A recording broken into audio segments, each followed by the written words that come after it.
And now I will introduce today's guest. Dawn Tapscott is one of the world's leading authorities on business strategy. But it's a different kind of business strategy with a clear 21st century focus. Dawn has devoted his life to studying how profoundly information technology is changing not just business processes and functions, but how the entire world thinks, makes decisions, and assigns value to things. His insight and expertise has earned him an international reputation and the gratitude of thousands of business leaders all over the world. We have come to rely on him to interpret this new way of working and interacting, one that's taking hold too quickly for most of us to really grasp and fully comprehend. Dawn is chairman of nGenera, a business innovation company based in Texas. nGenera works with the world's largest and most forward-thinking companies, helping them get prepared to do business by a whole new set of rules. He's also an adjunct professor at the J.L. Rotman School of Business here at the University of Toronto, helping to train some of Canada's most promising business leaders of tomorrow. He has written or co-written 13 books. His definitive work, Wikinomics, How Mass Collaboration Changes Everything, was a worldwide bestseller in 2007 and has been translated into 22 languages. In Wikinomics, Dawn describes the findings of one of the largest investigations of strategy and management ever undertaken. It began as an attempt to understand the changing nature of the corporation and how competition will figure in the emerging networked economy. What Dawn and his researchers discovered went far beyond that. As the world becomes increasingly wired, it seems a new social order is emerging. It's one in which the knowledge, resources, and computing power of billions of people is organizing itself into a massive collective force. It's happening without a prescribed direction, without an organized plan, and without even a manager to run it.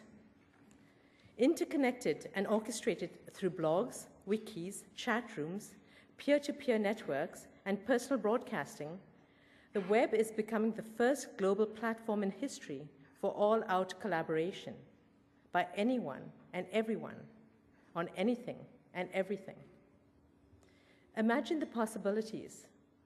Think of the implications for battling climate change, disaster, and disease, for providing access to learning and education, for giving a voice to those all over the world who are so often kept silent. And as Dawn explains in his latest book, Grown Up Digital, How the Net Generation is Changing the World, we are now encountering the first generation to be raised in a completely wired environment. The first generation better equipped to cope with the real world and the new collaboration economy than their parents. They are what Dawn calls the net generation, and they are beginning to enter the workforce. Any company that wants to be able to survive, and especially those that want to be able to thrive in the 21st century, needs to know how to capitalize on what the net generation has to offer. Here to tell us how they're changing our world and what we need to know to deal with it, and to deal with it and them, is renowned author, educator, and contemporary thinker, Dawn Tapscott.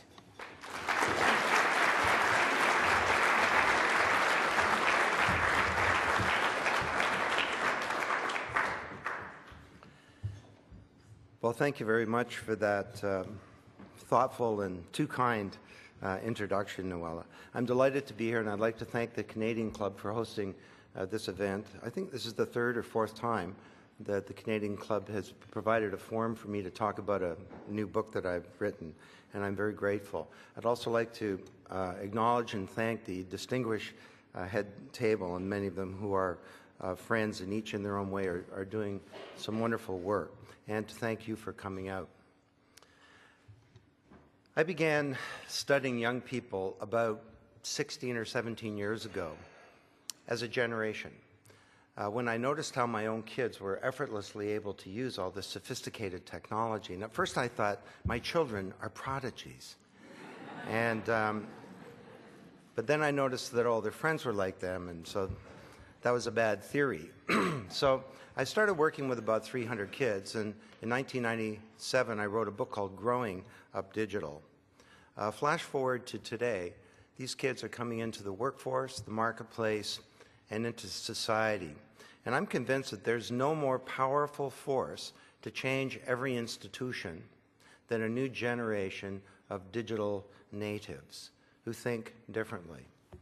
Exhibit A, they just elected their first president of the United States.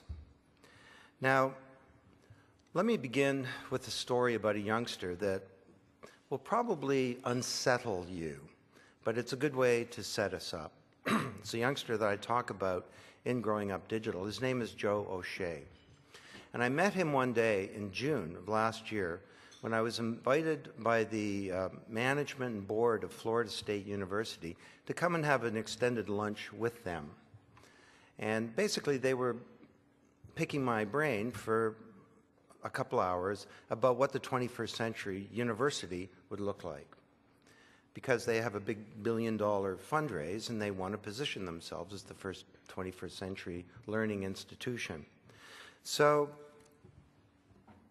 I gave my views, which some of you know because I've written about this over the years, that the model of pedagogy that we have right now is a one-way, one-size-fits-all teacher-focused model. It's based on the lecture, and it's completely inappropriate for a new generation that's grown up interacting and collaborating, and that we need to reinvent pedagogy and reinvent the university if we're going to keep these institutions alive and thriving. So one of the deans turned to a 22-year-old named Joe O'Shea, and who they'd invited to the meeting, and said, "Joe, what do you think?" And Joe said, "Well, this is resonating with me. I think that as a generation we do learn differently." And the dean says, "What do you mean?" And Joe said, "Well, for example, I don't read books." And the look around the room was sort of the look in this room. He said, "I get my information from the web, and I'm pretty good at figuring out what's true and what's BS. If I need to know what's in a book, I can go to Google Books and I can get any chapter of a book, and I'm good at figuring out what's the right chapter to understand a book. If I have to read a physical book, I don't really read it. I sort of go at it like a website."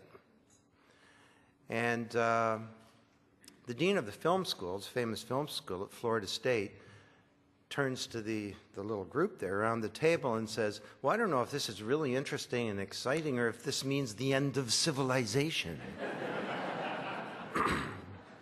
So we had this amazing conversation. It raised a whole bunch of really profound ideas about learning and the university and so on. And I had a charter plane for the day, and Joe was going to the same city I was going, so I said, "Hitch a ride with me. I want to get to know you." And so I spent a few hours with him and ended up interviewing him and getting all kinds of great insights for my book. So I asked him, "Tell me about yourself. What kind of student are you?" He says, "I'm a good student." I said, "How good?" He says, "Well, I've always had A's." I said, "Do you do anything else at the university?" He says, "Yeah, I'm the president of the Students' Council." And I said, "Wow, that's a big job." And he says, "Yeah, I'm on 18 committees, and I chair 6 of them, and I have a $12 million budget." And I said, "Gee, you do anything else?" He says, "Yeah, I play intramural sports and stuff like that. I guess the biggest thing that's kept me busy over the last while is my girlfriend's from New Orleans, and when Katrina hit, we went down there to see if we could help out. We found there was no healthcare clinic in the big devastated area, the 9th Ward, so I set one up." And I said, "What do you mean you set one up?" He says, "If you have the internet, you can do anything. You need an air conditioner, you can get an air conditioner." I said, "That's great. Was it effective?" He says, "Oh yeah, it's still functioning. It sees 9,000 patients a year. It's called the 9th Ward Healthcare Clinic." "Oh, that's cool. You do anything else?" He says, "Yeah, me and a couple of friends have created the Global Peace Exchange. We have 70 countries signed up, and we're organizing a big summit of the heads of state of the big countries in the world." And I said, "Wow." I said, "Tell me about your family." And he sighs. And he said, "Well, it's a sad thing, actually, because both my parents passed away this year." And I said, "I'm so sorry, Joe." And he said, "Yeah, and it's tough because I'm the eldest of of the siblings, and they live in a different city, so it's sort of my job to keep the family together. I said, gee, how do you do that? He says, well, I take the whole family on World of Warcraft missions and on the web, and we go do missions together, and that kind of keeps us together. And I said, oh. I said, what are you doing next year? He says, oh, it's great. I'm going to school in London, England. I'm so excited because I'm going to get access to the British healthcare system. And he knows all about the British healthcare system. He said, we never went to a doctor. I had a poor family, and it's going to be so great to have healthcare. And we get into this amazing discussion. He is deeply knowledgeable about many things. We're talking about Maslow's hierarchy of needs and Plato's views about pedagogy and so on. He doesn't read books. So I said, what are you doing? In England, he says, I'm taking a master's degree in philosophy. I said, wow, what university? I figured he's going to say the School of Southwick. Something. He says, Oxford. Oxford and Cambridge would be the two hardest places to get into in the world to do a master's of philosophy. I said, well, that's great, Joe. Have you got any financial aid? He says, yeah, it's fabulous. I got a full scholarship. I said, well, great, where did that come from? He says, it's called a Rhodes Scholarship.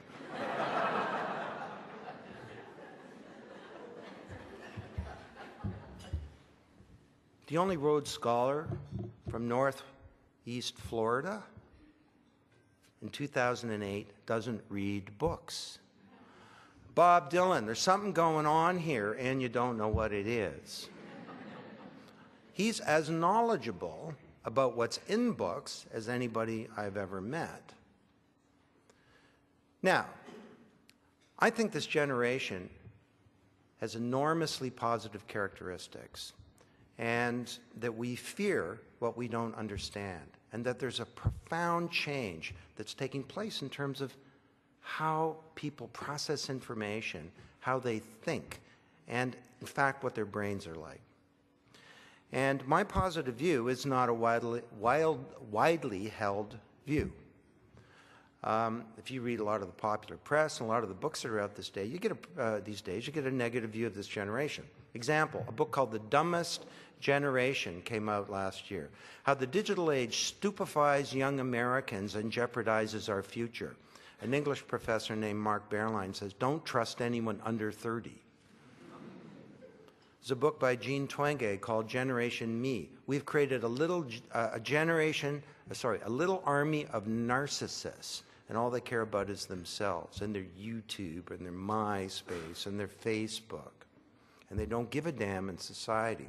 Young people are said to be net addicted, glued to the screen, losing their social skills. Robert Bly in the Sibling Society says the internet is eating the neocortex of youth today. They're a generation that's coddled, and they mooch off their parents, and they move home after university. They steal intellectual property without consideration of the legitimate rights of others. You know something? If this stereotype is true, there is no hope. Because when you think about the problems that my generation is handing over to them, the world is a troubled place. Well, the good news is that this cynical view of young people today has a big problem. It's not supported by data and is therefore wrong. So let me share some data with you and go on to draw some conclusions about what all this might mean for you. First of all, we should care a lot in Canada because this is the biggest generation ever. It's the baby boom echo. There are 7.8 million boomers in Canada, and their children are 8 million young people. So the echo is louder than the original boom. But we don't understand this. We talk about the aging of the population in Canada. I'm not sure that's a good term. The population's not just aging, it's bifurcating. If we understood this, we'd know why the schools are in crisis, for example. Same thing in the United States. You know, in the U.S., the last 8 years, the period of the Great Darkness, we've been saying, the schools are in crisis. Yeah, I know. What should we do? I don't know. Why don't we cut back on funding for education? Maybe that'll help. And then if kids do bad on tests, and we'll test them a lot more, then we'll take even more funding away. You know, we don't understand the basic demographics. And around the world, this is a massive generation, biggest generation ever. So on the basis of their demographic muscle, they will dominate the 21st century.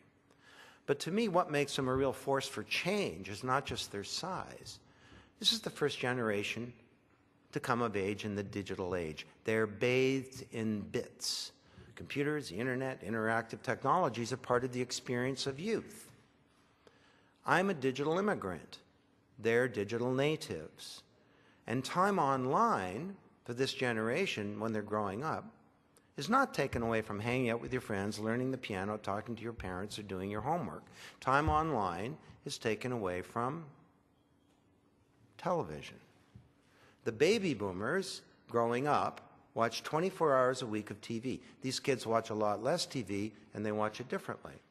They come home and they turn on their computer, and they're in 3 different windows, and they're listening to an MP3 file and talking to their friend, more likely texting their friends. You and I use telephones to talk.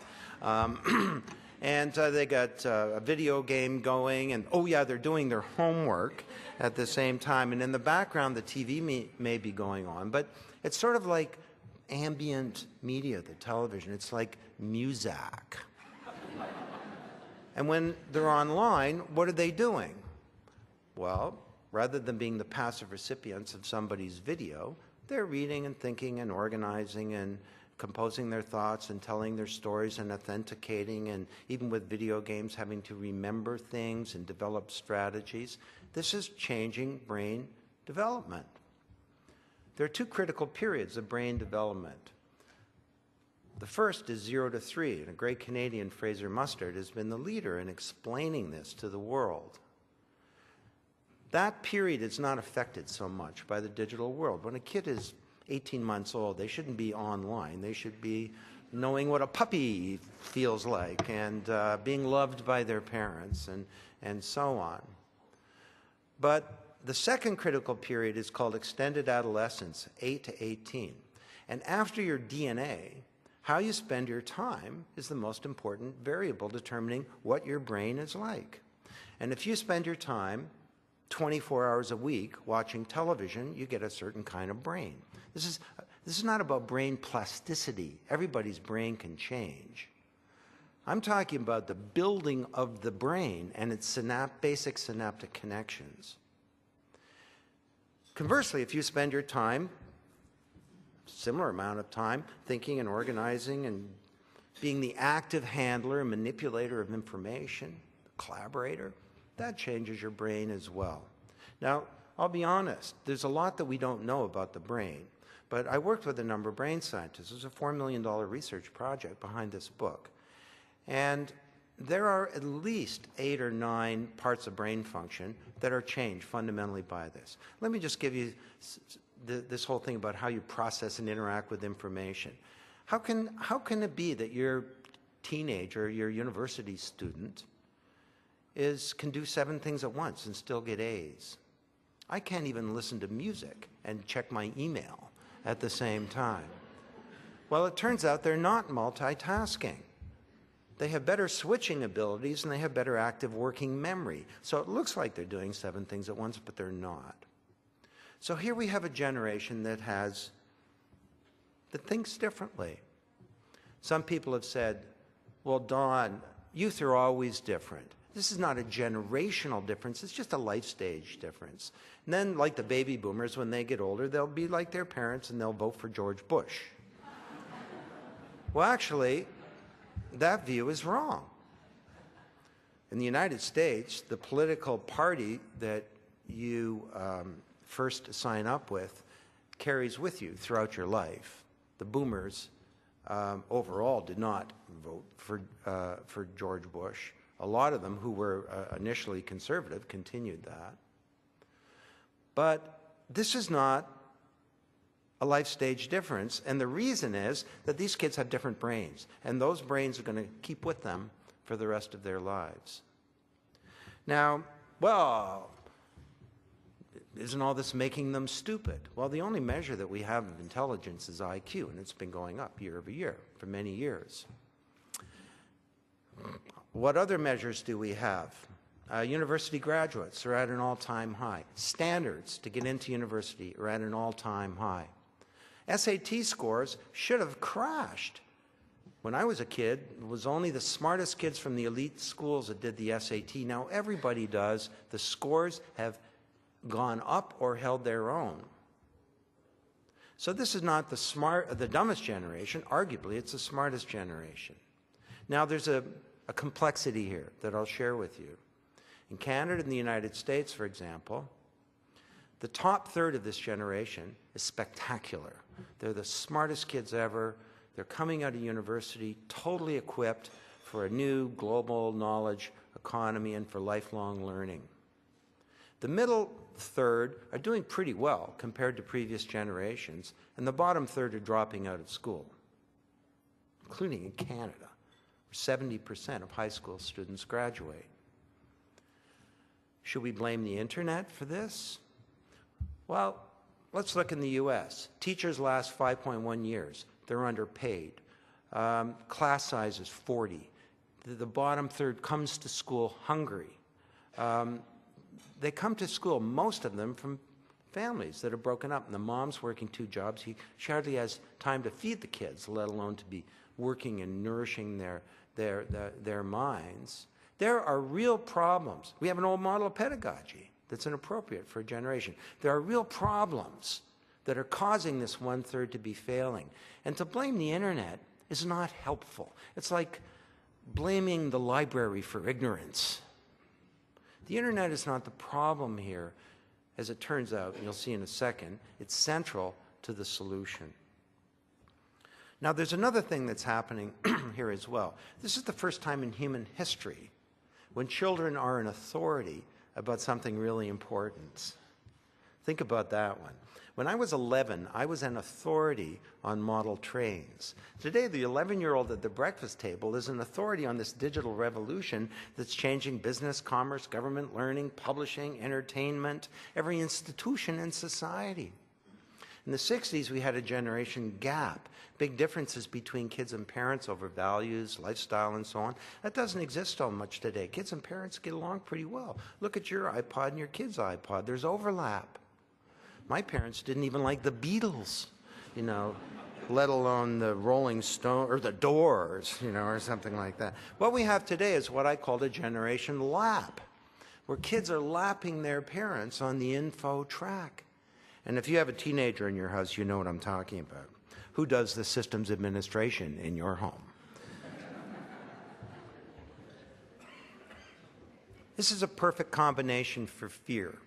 You have a new generation, biggest ever, and we've always been cynical about youth. You go back to Aristotle and he says young people today are lazy and they're not focused and they have bad manners and they don't listen to their parents and they're dumb. But you combine that with the fact that this generation knows more about the most important innovation that's transforming every institution in society. The kids know more than their parents. The students know more than their teachers. The new employees know more than their managers in the workforce. The new citizens know more about how people should collaborate and maybe what government and democracy should be like than their elected leaders and politicians. This is a formula for fear, and we fear what we don't understand. Now, of course, oh yeah, by the way, on this other stuff, they don't give a damn. High school and university volunteering is at an all-time high in Canada and the United States, and civic action has become political action in the US. And if you watched the inauguration day with Barack Obama, remember he had to dutifully get up and speak to these 10 different balls. The one that he got really animated at was the youth ball. And he basically said, thank you. You created a movement that brought me to power. And he's right. And now, of course, that's changing not just the way you win elections, it's changing the way you rule. Yesterday, I got an email from one of his senior staff saying we're going to continue this movement and because big battles are shaping up in America. And he understands that a social movement is going to be required to bring about profound change in the United States. Now, that political action has not yet happened in Canada. Why not? Well, we don't yet see a Barack Obama. And also, we haven't had a George Bush. This will be one of the legacies of George W. Bush, is that he will, probably unintended, but that he will have mobilized an entire generation to care about government and who's in power. Now, there are real problems, of course. I don't want to gloss this over totally. There is a digital divide. There are dangers in the home from pornography and from predators. We've got the biggest concern in my mind is privacy. We have an entire generation giving away their privacy irrevocably online. Just because you're an authority on something really important doesn't mean that you're an authority on everything. And some things take experience to understand. And privacy is one of those. You can't give away too much of your personal information because it will come back to haunt you. Not just if you're going to run for politics later, but right now there are probably tens of thousands of young people who are not getting that job they wanted because their employers are doing diligence with a Facebook check. And in the U.S., you're at a kegger, underage drinking. That can be grounds for saying you're not going to come and work for our company. So there is a dark side, but it's not the one that everybody raises. This is a generation with a very strong sense of values, and they care a lot. And they have enormous capability. We've got to work with that bottom third, but the internet is not the problem. Now, here they are. Biggest generation ever, at their fingertips, the most powerful tool ever for finding out what's going on, for collaborating, for organizing collective responses to things. This is a big force for change. So let me just tell you a little story to set up my close. It was a couple of years ago at Christmas, and I gave my son Alex, who was 20 at the time. He was a junior in a third year in a little school in the United States. And I gave him an advanced copy of Wikonomics, my penultimate book, and he said, "Thanks, Dad." He went off, started reading it, came back a couple hours later and said, "Hey, Dad, this is a good book," sort of like he's surprised or something. But he said, "I think I'm going to create a Facebook community." And I said, "Can I watch?" 15 minutes later, he set up the Wikonomics community on Facebook. Another 15 minutes later, he has 6 members.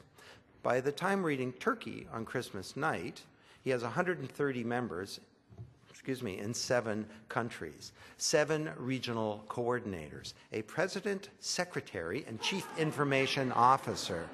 He sent out a PDF of the first 2 chapters of the book. I got kids writing back in saying, "Mr. Tapscott, we found errors in your book." And before I'm eating turkey, the community is placing demands on me. One kid writes in and says, "So how exactly is Mr. Tapscott going to be contributing to our community?" And it's like, what's going on here? 2 words: self-organization. Self-organization has been around throughout human history. Language was developed through self-organization. There was no central committee of the English language that said this will be called paper. It just kind of happened. Government was a function of self-organization, as was science. But what used to take place over millennia or centuries can now happen in years or weeks or on a single Christmas day. I never could have created a community of 130 people in 7 countries when I was 20, regardless of what I did. So let me close by saying, as they come into every institution, they're a huge force for change. In their culture is the new culture of work. It's a culture of collaboration and of innovation. And if we listen to them, they will help us build high-performance organizations. We don't listen to them. We do the opposite. We ban their tools, like banning Facebook. So I asked one executive, what was the effect of banning Facebook in your organization? He said, everyone went to MySpace. We do the opposite of what we should be doing. In the marketplace, we think that traditional approaches to marketing will be effective. Well, 62% of the television advertisements where a TV is on, where these kids are looking at the TV, they're cutting out the ads 62% of the time. You know that old saw, half of my ads don't work, I just don't know which half? Well, I can guarantee the 62% that they never see don't work. So our entire approach to marketing and to media and to advertising is wasted on the most influential generation of consumers ever. In the universities, the big thing for students, the smartest students today, is to get an A without having ever gone to a lecture. They are bypassing our institutions of learning. And in government, it's the same thing. You know, imagine if Barack Obama stood up after his election and said to 10 million young people, thanks a lot for getting me elected. That was really great. Now you go be passive for 4 years. And then we'll get to do it all over again. This is a generation that's grown up interacting. I grew up being a passive recipient of TV. They want to be engaged. This is going to place huge demands and opportunities on our models of governance and of democracy. So this is a time of great peril in the world, but it's also a time of great opportunity. And I'm enormously optimistic about this generation, that if we do the right thing, if we listen to them, if we engage them, if we help them understand those things that only experience provides, then maybe this smaller world that they inherit will be a better one. Thank you very much.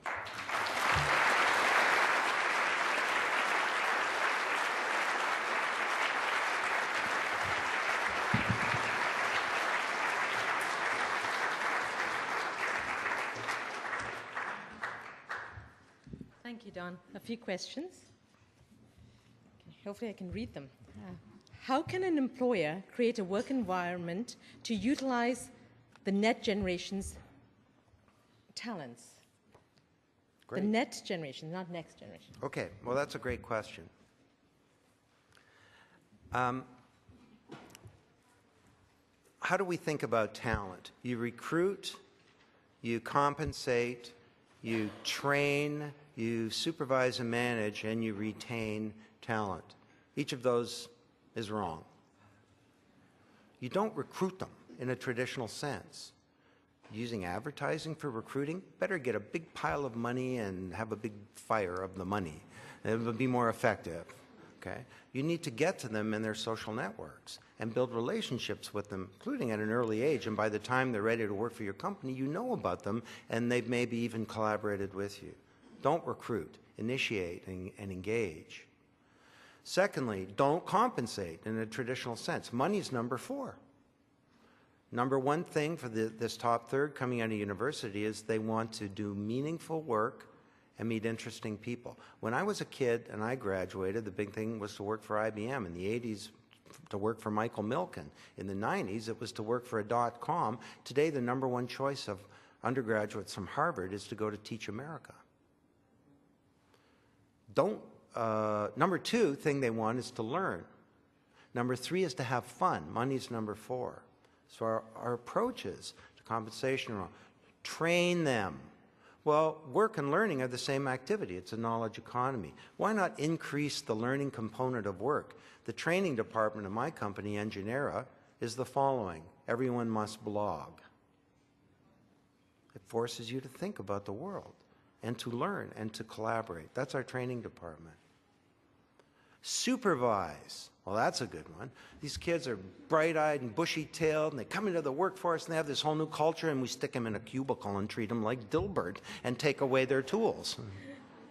They have better tools at their fingertips than exist in the most sophisticated Canadian companies. So what do? We take them away and ban them. Don't manage and supervise them. Create a new collaborative environment. And as for retention, there's a youngster named Dennis Hancock. I hired him a year and a half ago. He was 29 years old. It's the 4th time I've hired him. And he went back to school in the fall to do an MBA. I will have hired Dennis 5 times before he's 31 years old. I'm hardly retaining human capital like, I don't know, you retain fluids or something like that. I'm building an alumni network here. Talent does not have to be inside your boundaries. It can be outside. I think if we listen to them, we will understand that most of what we know about management and about talent is wrong and needs to be rethought. Thank you, Don. Okay, the flip side of that, How do we as parents encourage these students' net generation? How do we relate to them? Well, there have been some big changes in the family. The family that I grew up in, if I had a chart here, blackboard, I'd show you the org chart of the baby boomer family. Mom reported to dad, and the kids reported to mom. And it was called Father Knows Best. It was actually a TV show that encapsulated this org chart. The org chart today, well, it looks more like this. Your family, the kids in the middle, parents and step-parents around the outside, and then you got grandparents. Now they're involved as well. So the world has changed. And think about this. When I was a kid, it was pretty simple being a parent. I mean, you got your values in the church. There were no BlackBerries to be thinking about checking at the dinner table. We had a conversation at the dinner table. When Dad came home, he didn't have to wonder, should I go check my email or should I hang out with my kids? There was no porn. I was raised in Aurelia. I suppose I probably could have got a Playboy in the local store, but if I bought one, the shopkeeper would have called my mom and told her. So the world has become a lot more complicated today. And I think that we need to design our families. In some ways, design our own lives.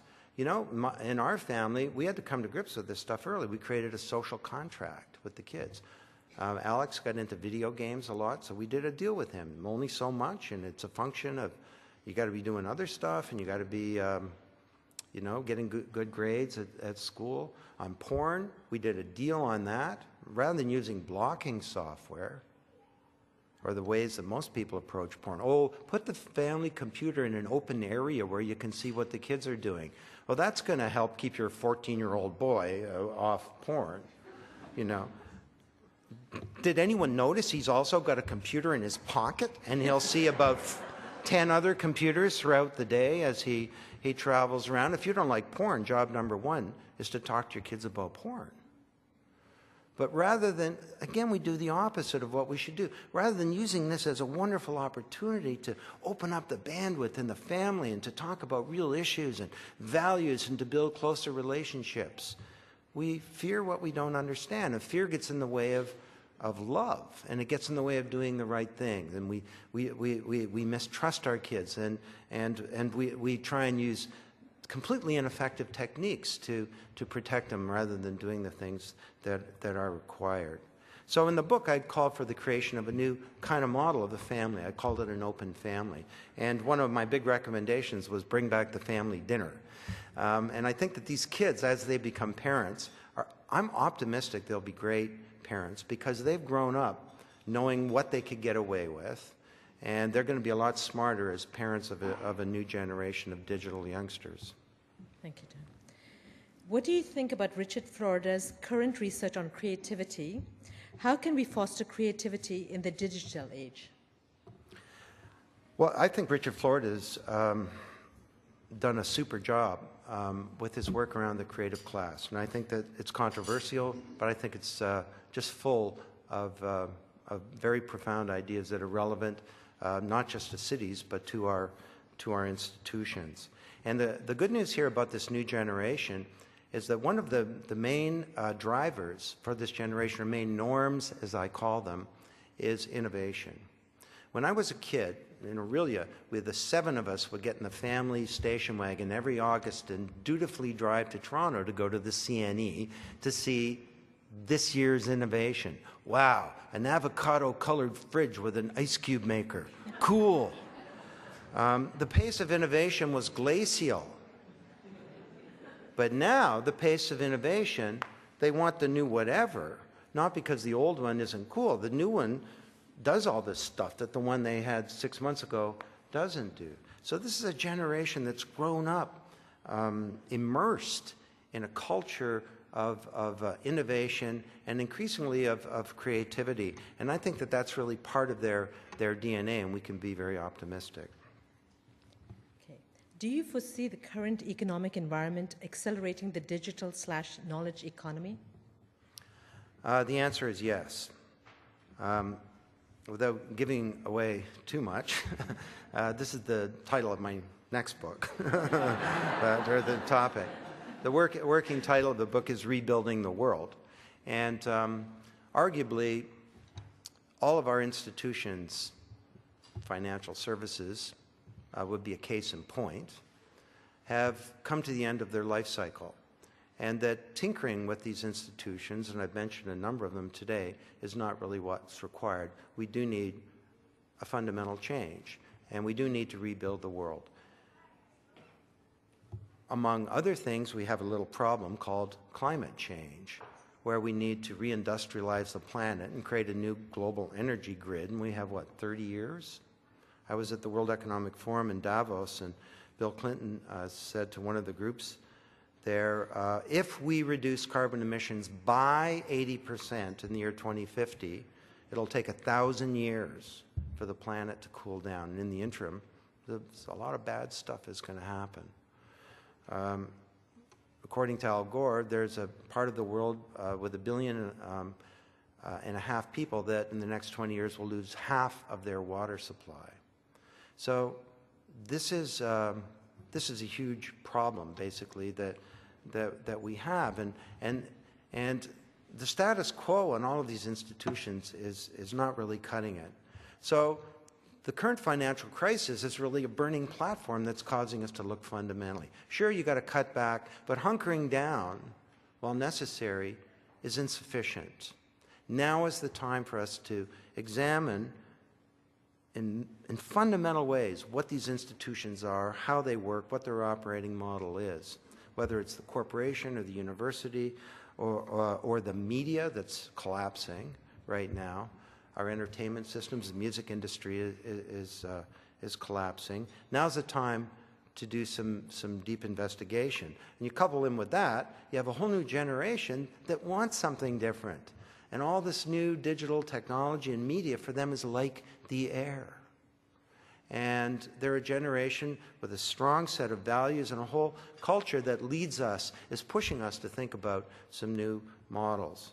So in the middle of all this darkness and depression of this awful situation that we're in, I can see glimmers of hope for some very profound change. And one thing for sure is those companies that dig deep and go beyond cost cutting to figure out, you know, what's our new operating model for the 21st century will be the ones that are successful. Thanks. And our last question from our student table. What is your opinion on networking, i.e. Facebook, MySpace? I love networking. And I'd say this is a good way to end, actually. I'll speak to you young people, if it's okay that the rest can listen in on this. It's a wonderful thing. You know, Facebook is a fabulous innovation, as are our social networks. But they need to be integrated into your life in a way that's productive and that's effective. You got to protect your privacy. If you don't have your privacy settings right on Facebook, right after school today, go home and get this fixed.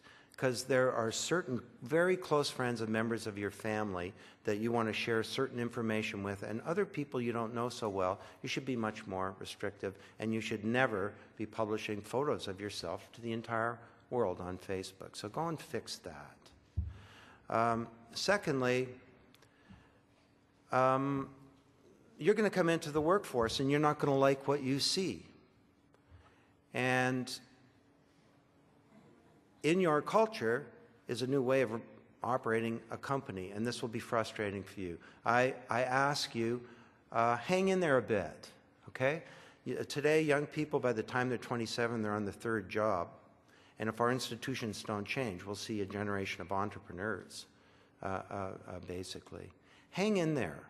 It's worth it to try and change these institutions. And if you become a leader for change, then you'll become an important and influential person.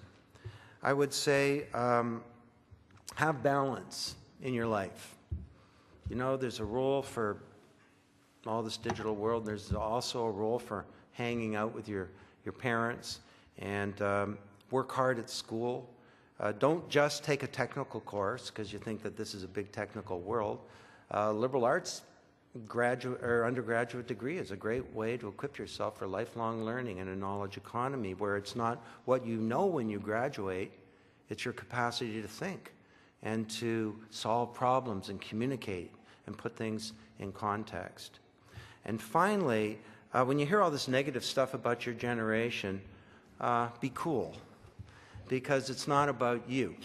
You see, what's going on here, this has got nothing to do with whether or not you guys are a great generation or not. This is all about power. And it's about, for example, professors that are wondering why their students are not showing up at their lectures and being fascinated by their ideas. Well, there are new sources of knowledge now that are replacing these traditional sources. This is about who gets to control the dissemination of information and the communication of knowledge. And throughout our society, we have old institutions that are threatened. And that's why you get all this negative stuff about you guys. So take it with a grain of salt, hang in there, and don't give up. Because sure, we need you to go out and be successful and to make lots of money or do whatever you want to do, follow your dream, but we need more than that. We need you and your generation to fix this world, because the situation that we've left for you is not a positive one. So please go beyond just building a successful career and be a good citizen, because the 21st century needs it. Thank you very much, Don.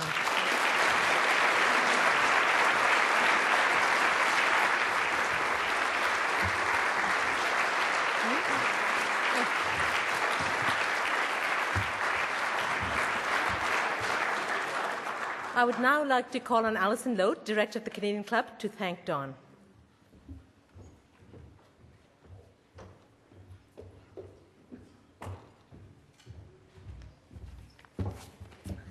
Thank you, Noella. Don, when I was listening to your talk, I was consciously aware that my age has me sort of teetering precariously on the upper edge of the net generation. But it also reminded me of a quip that Mae West once made, which is that we're never too old to become younger.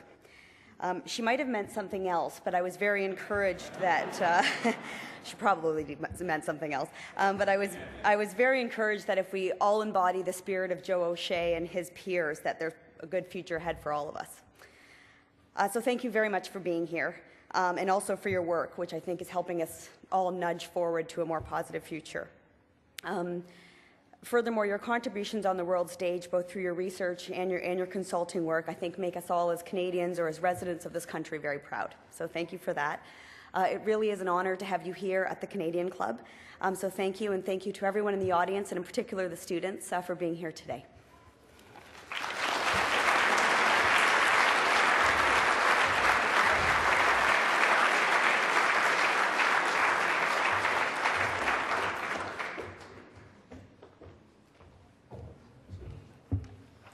Thank you, Alison, and thank you again, Mr. Tapscott, and thank you all to all of our guests for coming today.